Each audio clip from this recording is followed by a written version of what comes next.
On October 7th, 2023, the Gaza Strip under Hamas invaded Israel. Their forces invaded with small arms and civilian vehicles, and they deliberately targeted Israeli civilians for the most part over any military basis. Over the next 2 days, hundreds of civilians were killed by Hamas before Israel quickly defeated this small incursion. Since then, Israel put the entire Gaza Strip under siege. It has split the Gaza Strip in two, and that with an invasion recently, and that was pretty unopposed. In the meantime, over 10,000 Palestinian civilians have died in the crossfire and lack of resources brought on by the siege. After initial sympathy for the dead Israeli citizens, the international community has condemned Israel for the siege. Arab countries like Jordan and Egypt are attempting to break the siege at their own risk. If Israel was the one attacked, why is the world turning its back on Israel? Numerous sieges have been conducted in other wars throughout the world, yet the siege in Gaza is grabbing more headlines than the sieges in the Russian-Ukraine war, like Bakhmut, Mariupol, or Kharkov. Unlike in the Ukraine-Russia war, though, Israel is the one that was attacked, and they are the ones that are doing the siege. Is it just because Israel is winning too hard? Is that why people are starting to be distasteful for them winning? Has the population been so indoctrinated in sympathy for losers that we assume that the victim is always morally just? Maybe, especially with the whole Israelis as the colonist narrative. But I think that this goes even deeper than that. People forget that Gaza is a sovereign entity. Numerous people who know better refer to them as some kind of stateless terrorist group like Al Qaeda, or maybe just a little bit better, a paramilitary like Hezbollah. The reality is Hamas controls the Gaza Strip, and even if the Gaza Strip isn't really recognized as a sovereign state, the reality is that they're a sovereign city-state with a population of over 2 million. Hamas aren't some randos. They control a country, and that country borders Israel. And it invaded Israel. As such, Israel has every right in retaliation after that invasion to put Gaza under siege. Has every right to invade and put Hamas down in order to defend itself. Just because Hamas is less able militarily than Israel doesn't mean that Israel has to play at the level of Hamas.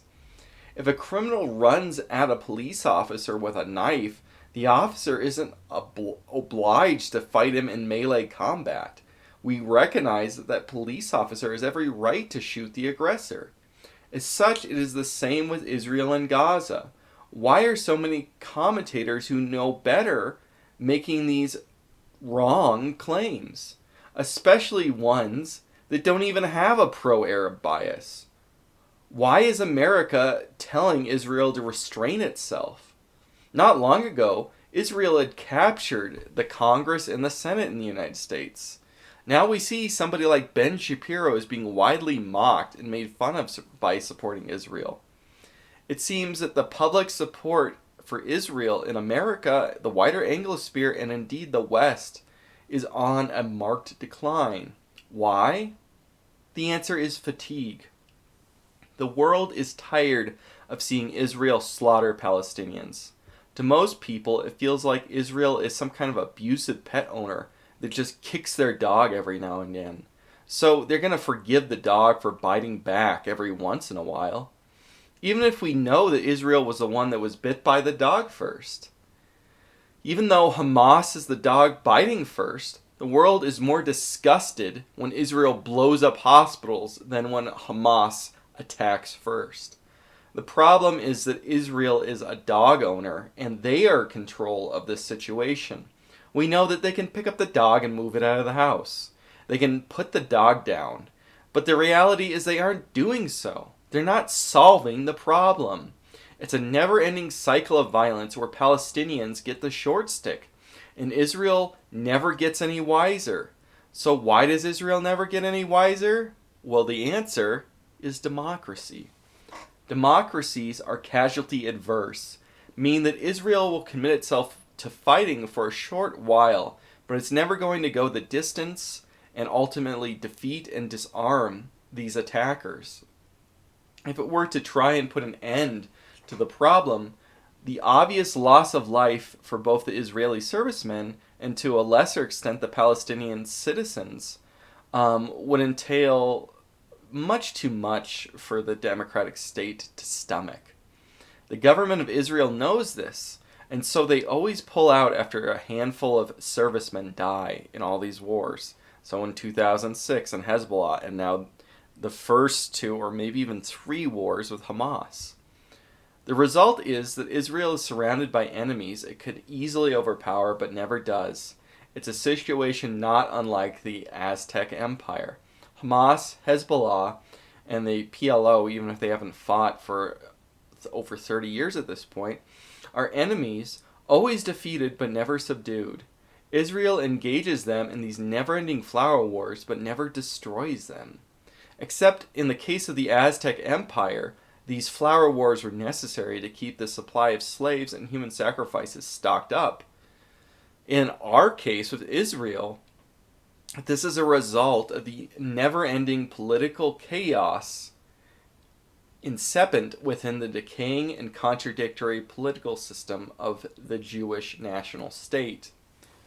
Since 2018, there has been 5 Israeli elections, all of which have been snap elections, where the government dissolves.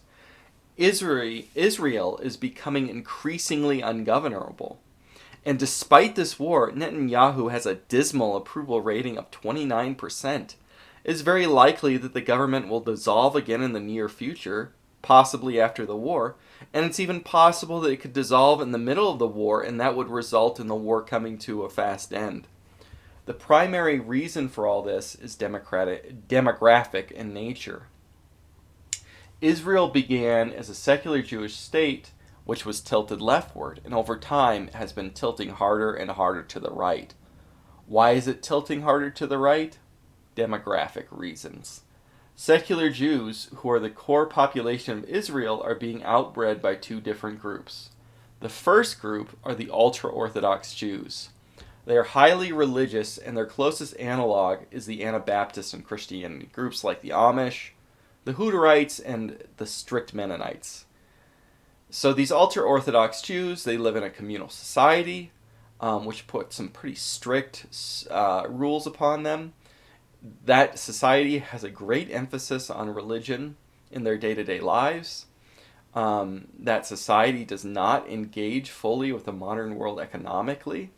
And there's this great emphasis on fertility. And as such, they have one of the highest fertility rates of any group within the urbanized and industrialized world. As such, the ultra-Orthodox Jews within Israel are growing explosively. Initially, as a small group, they were given numerous privileges when Israel wanted to entice them to emigrate in the country back when it was first created in 1948. And one of these privileges included an exemption from serving in the Israeli armed forces. As they are now becoming a higher and higher proportion of the Israeli population, they're putting a great strain on the state. They are very far right-wing, and they want to colonize the West Bank and possibly even expel Palestinians proper, both within Israel and the West Bank. Yet they are not forced to serve in the military. So their policies draw Israel closer to war, but a war that they're not going to fight. Many of the men also do not engage economically with the wider society, and they're unemployed and they focus on their religious studies all day. As such, they are a great drag on the total economy. Finally, Israel is a unitary government with a proportional representation, which has a very low threshold for parties to enter into the legislature. I'm going to say it wrong, the Knesset. As such, there's numerous parties in the Knesset, more than almost any other country, considering I think it only has 120 seats. But these once small ultra-Orthodox parties, every single election, as they become a larger and larger proportion of the population, are becoming bigger and bigger. And over time, they're going to dominate the legislature. And as they do so, they're pushing Israel ever more into a war footing rather than a peaceful footing. The second fastest growing group within Israel are Arab citizens, or Palestinians, who stayed in Israel after the population transfers of 1948. They have a very high birth rate historically and are still above replacement today. If it were not for the ultra-Orthodox, there was a very real danger that these Arab Israelis would have outbred the secular Jews and become the dominant ethnic group of democratic Israel. These Palestinian citizens of Israel, of course, to a certain extent, are second-class citizens whose loyalty to Israel is under question. And that matter will only be made worse as the hawkish and xenophobic ultra-Orthodox come to ever-increasing dominance within Jewish society in Israel. And so, as time goes on, we can only expect the tensions within Israel between the Jews and the Arab minority to grow stronger and stronger. The two-state solution in the wake, not long ago in the also Accords of 1993,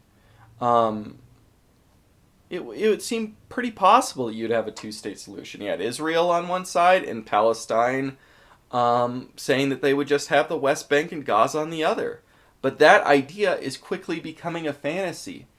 Israel continues to occupy the West Bank and to colonize it with something like 500,000 ultra-Orthodox, and there's no end in sight. And Likud, with its alliance, will not back out of this. There's no political solution that would cause the ultra-Orthodox to abandon the West Bank. The Palestinians of the West Bank see what is supposed to be the government that represents them, the Palestinian Authority, as just some kind of puppet of Tel Aviv. And so they, stuck in a helpless situation, are going to sympathize with the devil, Hamas. Likewise, Arab citizens of Israel are going to be pushed further and further to the periphery of society as Israel's culture changes.